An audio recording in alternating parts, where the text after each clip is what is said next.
இன்றைக்கி சிக்கன் கைமா குழம்பு செய்ய போகிறோம், வாங்க பார்க்கலாம். சிக்கன் கைமா குழம்பு செய்கிறதுக்கு போன்லெஸ் சிக்கன் எடுத்திருக்கேன், பிரெஸ்ட் பீஸு. இப்போ இது நல்லா சின்னதாக கட் பண்ணிட்டு மிக்சியில் போட்டு நம்ம அரைச்சிக்கணும். இப்போ மசாலா அரைக்கிறதுக்காக இஞ்சி பூண்டு எடுத்திருக்கேன். 1 இன்ச் அளவுக்கு இஞ்சி எடுத்திருக்கேன். பூண்டு 1.5 அளவுக்கு பூண்டு உரித்து வச்சுருக்கிறது. சின்ன வெங்காயம் ஒரு கைப்பிடி அளவுக்கு, பெரிய வெங்காயம் ஒரு சின்ன வெங்காயம், கொத்தமல்லி கொஞ்சம், தனியா 1 ஸ்பூன், ஒரு 5லேருந்து 6 காஞ்ச மிளகாய், இதோட கசகசா, சோம்பு, சீரகம், ஏலக்காய், பட்டை, லவங்கம் இதெல்லாம் போட்டு நம்ம வறுத்து அரைக்க போகிறோம்.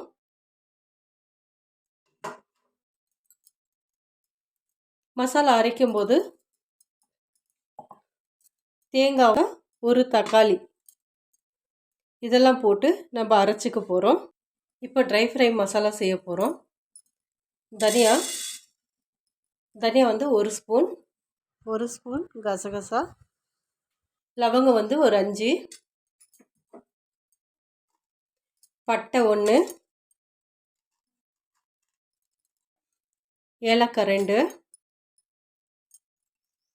சோம்பு 1 ஸ்பூன், மிளகு 1/2 ஸ்பூன், சீரகம் 1/2 ஸ்பூன். இப்போ இதெல்லாம் போட்டு நம்ம வரும்.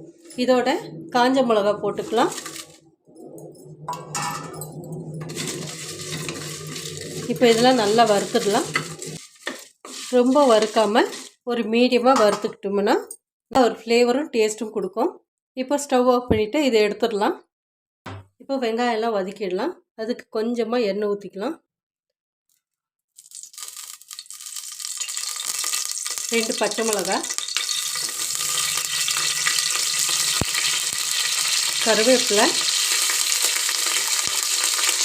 ஒரு கைப்பிடி சின்ன வெங்காயம், பெரிய வெங்காயம் ஒரு சின்னதாக ஒன்று போட்டிருக்கேன். இப்போ இதெல்லாம் நம்ம வதக்கிடலாம். இப்போ வெங்காயம் எல்லாம் நல்லா வதக்கியாச்சு. ஸ்டவ் ஆஃப் பண்ணிடலாம். இப்போ மசாலா அரைச்சிக்கலாம். வதக்கி வச்சுருக்க இந்த வெங்காயம், ஒரு தக்காளி, மிளகாத்தூள் 3/4 ஸ்பூன், தனியாத்தூள் 1 ஸ்பூன், இஞ்சி பூண்டு வச்சுருக்கேன், தேங்காய் வச்சுருக்கேன். இந்த மசாலாலாம் அரைச்சிட்டு கடைசியாக நம்ம கொத்தமல்லி அரைச்சிக்கணும். கொத்தமல்லி லாஸ்ட்டில் ஒரு திருப்பினா போதும், நல்ல ஒரு ஃப்ளேவரோட மசாலா ரெடி ஆகிடும். இதோட நம்ம வதக்கி வச்சுருக்க இந்த மசாலா தூள் 1 ஸ்பூன் அளவுக்கு போட்டுக்கலாம். இதை அரைக்கிறதுக்கு 1 ஸ்பூன் அளவுக்கு போட்டுக்கிறேன். இந்த மசாலாவோட அரைக்கும்போது பொட்டுக்கடலை இது ஒரு 1/2 ஸ்பூன் அளவுக்கு போட்டுக்கிட்டா போதும். 1/2 kg சிக்கனுக்கு இந்த மசாலா கரெக்டாக இருக்கும். போன்லெஸ் சிக்கனில் ஒரு அரை வெங்காயம் போட்டிருக்கேன் பாருங்கள், இந்த அளவுக்கு தான். ஒரு சின்னதாக அரை வெங்காயம், ஒரு பட்டை, 3 லவங்கம், பூண்டு 1/4 இன்ச் அளவுக்கு இஞ்சி.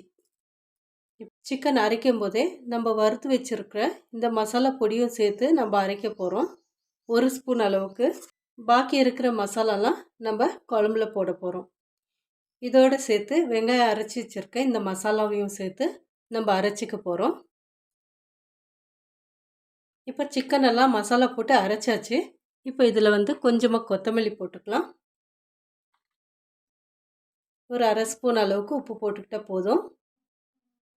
மஞ்சள் தூள் ஒரு 1/2 ஸ்பூன் போட்டுக்கலாம். மசாலா அரைக்கும்போது நம்ம பொட்டுக்கடலை போட்டுக்கிட்டோம். இது பொட்டுக்கடலை மாவு, இது ஒரு 2 ஸ்பூன் அளவுக்கு போட்டுக்கலாம்.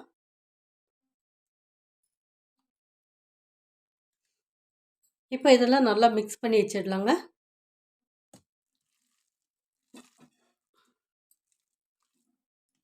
இப்போ இதெல்லாம் நல்லா மிக்ஸ் பண்ணியாச்சு. உருண்டை பிடிச்சிக்கலாம். பாருங்க, இந்த மாதிரி எல்லாமே உருண்டை பிடிச்சி வச்சுக்கலாம்.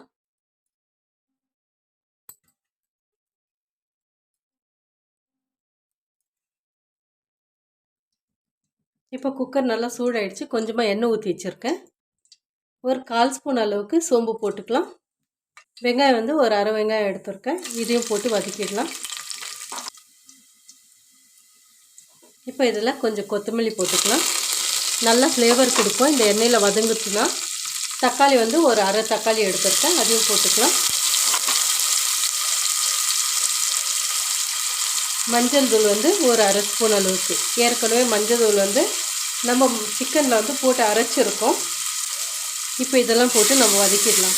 இப்போ அரைச்சி வச்சுருக்க இந்த பாக்கி இருக்கிற மசாலாலாம் இதில் போட்டுடலாம். உப்பு வந்து ஒரு 3/4 ஸ்பூன் அளவு போட்டுக்கலாம்.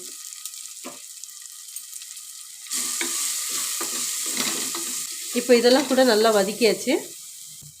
மசாலா அரைச்சி வச்சுருந்தோம் பார்த்திங்களா, இதெல்லாம் கூட நம்ம இதிலே போட்டு வதக்கலாம். 1 நிமிஷம் வதக்கினா போதும், ரொம்ப வதக்க வேண்டாம். ஏற்கனவே வதக்கின மசாலா தான். தக்காளி தேங்காய் இதை அரைச்சி வச்சுருக்கிறது அதையும் போட்டுக்கலாம். இப்போ தண்ணி ஊற்றிடலாங்க.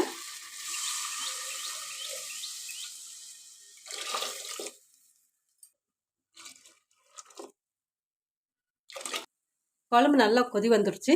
இப்போ உருண்டெல்லாம் நம்ம இதில் போட்டுடலாம்.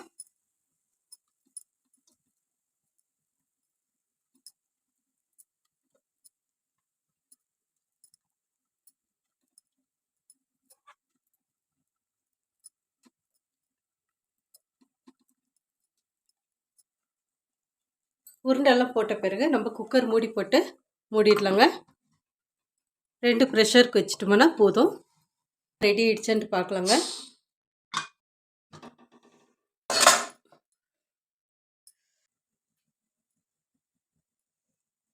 குழம்பெல்லாம் ரெடி ஆயிடுச்சு. இன்னும் கொஞ்ச நேரம் வந்து கொதி வரட்டும்.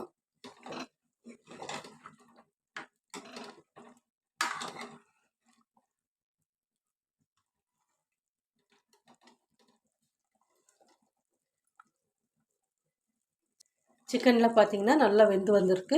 ஒரு 5 நிமிஷம் கொதி வரட்டும். பாருங்கள், கொஞ்சம் தண்ணியாக இருக்குது, கொஞ்சம் கெட்டி வரட்டும். இப்போ தயிர் வந்து 1 ஸ்பூன் போட்டுக்கலாம். கடைசியாக வந்து கஸ்தூரி மெத்தி ஒரு 1/4 ஸ்பூன் அளவுக்கு போட்டுக்கிட்டால் போதும். நல்ல ஒரு டேஸ்ட்டும் ஃப்ளேவரும் வரும்.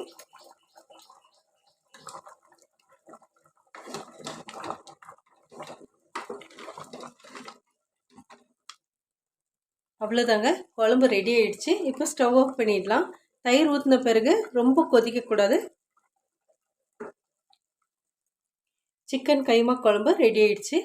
இந்த மாதிரி நீங்களும் செஞ்சு பாருங்கள்.